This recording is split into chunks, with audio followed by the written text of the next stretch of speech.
Assalamualaikum warahmatullahi wabarakatuh. Madayaw, ugmaayong adlaw kaninyong tanan. Magandang araw sa inyo lahat. Ang impeachment complaint na inendorso ng akbayan ay isang papel na walang kalakip na kahit anong ebidensyang magpapatunay sa mga paratang na isinasaad dito. Hindi na ito bago. Matatandaan na ang impeachment laban sa akin ay naging sagot nila sa aking pag-alis sa gabinete. Isang hakbang na isinagawa dahil hindi na maipaliwanag ng Pangulo ang patuloy na pagkalugmok ng bayan sa kahirapan dulot ng kanyang kapabayaan at bisyo.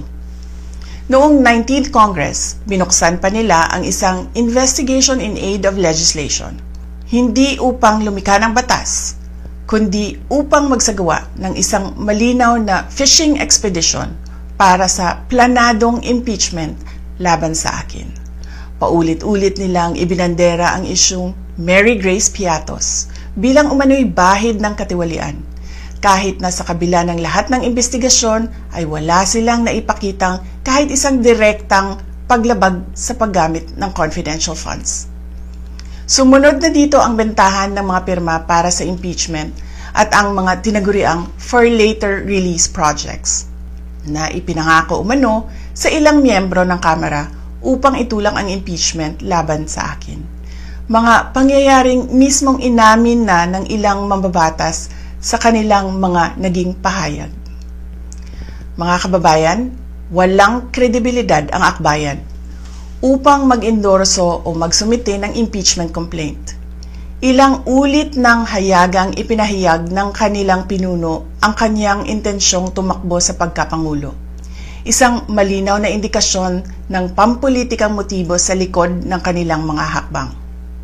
Huwag nating kalimutan ang makasaysayang talumpati noong Agosto 2024 ni Risa Ontiveros, kung saan malinaw niyang inilahad ang tunay na motibo ng akbayan bilang isang grupo.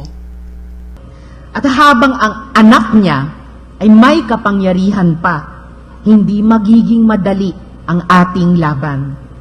While VP Sara is in power, the threat of a full-blown Duterte comeback is still a very real and present danger.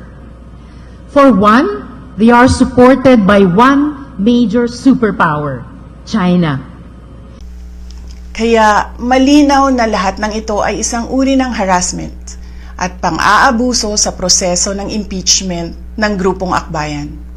Hindi malinaw kung ano ang ipinaglalaban nila para sa kaayusan ng bayan, pero napakalinaw ng kanilang pamumulitika at pagpapahirap sa usaping diplomasya ng ating bansa.